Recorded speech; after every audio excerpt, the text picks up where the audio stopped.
നാസർ, ഏറ്റവും അവസാനം സൂചിപ്പിച്ചതാണ് പ്രധാനപ്പെട്ട കാര്യം. അതായത് തങ്ങളുടെ വ്യോമാതിർത്തി, കരയതിർത്തി ഒന്നും ഉപയോഗിച്ചുകൊണ്ട് ഒരു രാജ്യത്തെയും ആക്രമിക്കാനുള്ള ഒരു അനുമതി തങ്ങളുടെ ഭാഗത്തു നിന്ന് ഉണ്ടാകില്ല എന്ന് UAE പറയുന്നു. അതേ നിലപാട് തന്നെ ഗൾഫ് രാജ്യങ്ങളും സ്വീകരിക്കുന്നു. ഒരുപക്ഷെ ഈ മുന്നറിയിപ്പിനെ മറികടന്നുകൊണ്ട് ഒരു ആക്രമണത്തിലേക്ക് US കടക്കാനുള്ള സാധ്യതയുണ്ടോ? അല്ലെങ്കിൽ US-നെ സംബന്ധിച്ചിടത്തോളം എത്ര വലിയ വെല്ലുവിളിയാണ് ഇത്തരത്തിലുള്ള മുന്നറിയിപ്പുകൾ, നാസർ? അന്വേഷണത്തിൽ ഇപ്പം അമേരിക്കയെ സംബന്ധിച്ചിടത്തോളം നേരത്തെയുള്ള ആക്രമണത്തിൽ നിന്നും അമേരിക്കയെ പിന്തിരിപ്പിച്ചത് സൈനികമായിട്ടുള്ള സംവിധാനങ്ങൾ ഇവിടെ ഒരുക്കുന്നതിൽ അമേരിക്കക്ക് വേണ്ടത്ര രീതിയിൽ മുന്നോട്ട് പോകാൻ സാധിച്ചിരുന്നില്ല എന്നതാണ്. പക്ഷേ ഇപ്പോൾ എബ്രഹാം ലിങ്കൺ ഉൾപ്പെടെയുള്ള പടക്കപ്പലുകൾ മേഖലയിൽ എത്തിച്ചിരിക്കുന്നു. അതോടൊപ്പം തന്നെ പോർവിമാനങ്ങൾ ജോർദാൻ ഉൾപ്പെടെയുള്ള തങ്ങളുടെ സൈനിക താവളങ്ങളിലേക്ക് നീങ്ങുന്നതായിട്ടുള്ള റിപ്പോർട്ടുകൾ പുറത്തു വരുന്നു. അപ്പോൾ സൈനികമായിട്ട് വളരെ ശക്തമായിട്ടുള്ള ഒരു അവസ്ഥയിലാണ് തങ്ങളെന്ന് US സെൻട്രൽ കമാൻഡ് വ്യക്തമാക്കുന്നു. പക്ഷെ അതുകൊണ്ട് മാത്രം ഒരു കേവലമായിട്ടുള്ള ഒരു പരിമിത സ്വഭാവത്തിലുള്ള ഒരു ആക്രമണം നടത്തുക എന്നതിലപ്പുറത്തേക്ക്, കാരണം ഇതിനോടുള്ള ഇറാന്റെ പ്രതികരണം എന്തായിരിക്കും എന്നതായിരിക്കും ഏറ്റവും പ്രധാനം. ഇറാൻ ഇതുവരെ വ്യക്തമാക്കിയിരിക്കുന്നത് തങ്ങൾക്കെതിരെയുള്ള ഏതൊരു ചെറിയ നീക്കത്തിനും, അതോടൊപ്പം തന്നെ തങ്ങളുടെ പരമോന്നത ആത്മീയ നേതാവ് ആയത്തുല്ല അലി ഖാംനെയ്ക്കെതിരായിട്ടുള്ള ഒരു നീക്കം പോലും തുറന്ന യുദ്ധപ്രഖ്യാപനമായിട്ട് തങ്ങൾ വിലയിരുത്തും. അതുകൊണ്ട് അതിശക്തമായി തന്നെ തിരിച്ചടി ഉണ്ടാകുമെന്ന് ഇറാൻ മുന്നറിയിപ്പ് നൽകിയിരിക്കുന്ന ഒരു സാഹചര്യമുണ്ട്. അതുകൊണ്ടൊരു ദീർഘകാലത്തേക്ക് നീണ്ടു നിൽക്കുന്ന ഒരു യുദ്ധത്തിലേക്ക് അമേരിക്ക കടക്കാനുള്ള സാധ്യത വളരെ വിരളം തന്നെയാണ്.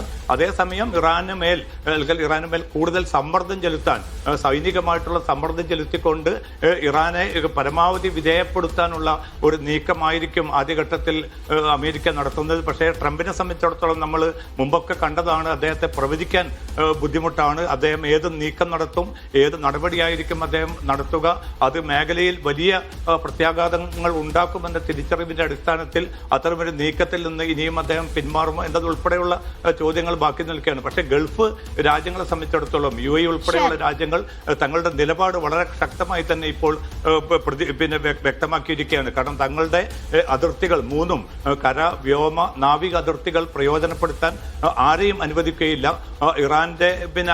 ഇറാനെതിരായിട്ടുള്ള ഒരു നീക്കം മേഖലയുടെ സുരക്ഷയ്ക്ക്, അതിന്റെ കെട്ടുറപ്പിന് വലിയ തോതിൽ ഭീഷണി ഉയർത്തും. അതുകൊണ്ട് നയതന്ത്ര പ്രശ്നപരിഹാരമാണ് വേണ്ടത് എന്ന ഒരു നിർബന്ധമാണ് ഇപ്പോൾ ഈ ഗൾഫ് രാജ്യങ്ങൾ മുന്നോട്ട് വെക്കുന്നത്. അതുമാത്രമല്ല, ഖത്തർ, UAE, സൗദി അറേബ്യ ഉൾപ്പെടെയുള്ള രാജ്യങ്ങൾ ഒരു നയതന്ത്ര രീതിയിലേക്ക് നീക്കം നടത്തണം. സൈനികമായിട്ടുള്ള നീക്കങ്ങൾ മേഖലയ്ക്കും അമേരിക്കൻ താല്പര്യങ്ങൾക്കും ദോഷം ചെയ്യും എന്ന വളരെ ശക്തമായിട്ടുള്ള മുന്നറിയിപ്പാണ് അമേരിക്കക്ക് നൽകി വരുന്നത്. പക്ഷേ ഇത്